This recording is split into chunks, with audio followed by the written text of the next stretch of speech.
On Friday, the newly appointed King Charles III will make his first televised address to Britons, as he confirms his place as the new monarch.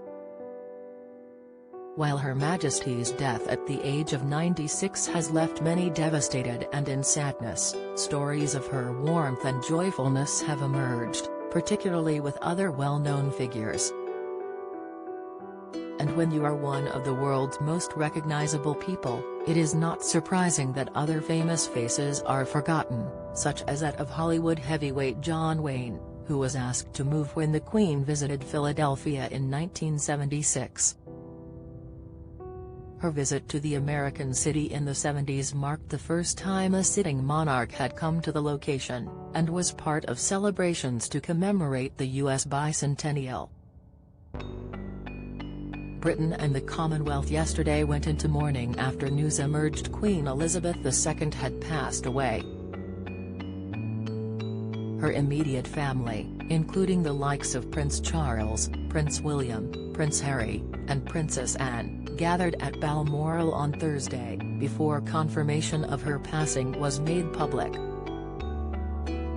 It sparked an outpouring of grief across the world, with world leaders and influential figures all marking her death with messages of condolences, and recollections of time they spent together. The visit to Philadelphia came more than 20 years after her coronation in 1952, and was the second time she had traveled to the U.S. in an official capacity, following the 1959 trip to Chicago. She traveled to the U.S. city on her royal yacht Britannia, alongside her husband Prince Philip, and reportedly some 45 other special guests and dignitaries. The Philadelphia Inquirer reported at the time that a throng of revelers gathered to get a glimpse of the Queen, and that when they grew impatient with waiting, began chanting, "We want the Queen." It was even reported that 67-year-old man John Nery died of a heart attack waiting for her arrival. In one interaction during her trip, the Inquirer reported how the Queen capped her day in Philadelphia with a lavish dinner at the city's Museum of Art, where a supposed 300 guests gathered.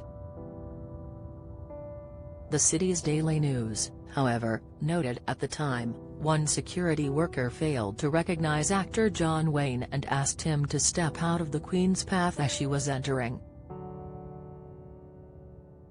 Sammy Davis Jr., though, declined to attend due to prior commitments when then-Mayor Frank Rizzo called for him, the Inquirer reported. Mr. Rizzo joined Her Majesty for the trip around Philadelphia, and reportedly told reporters how the Queen was very attractive and very gracious. In a speech to onlookers, Her Majesty said, "It seems to me that Independence Day, the 4th of July, should be celebrated as much in Britain as in America.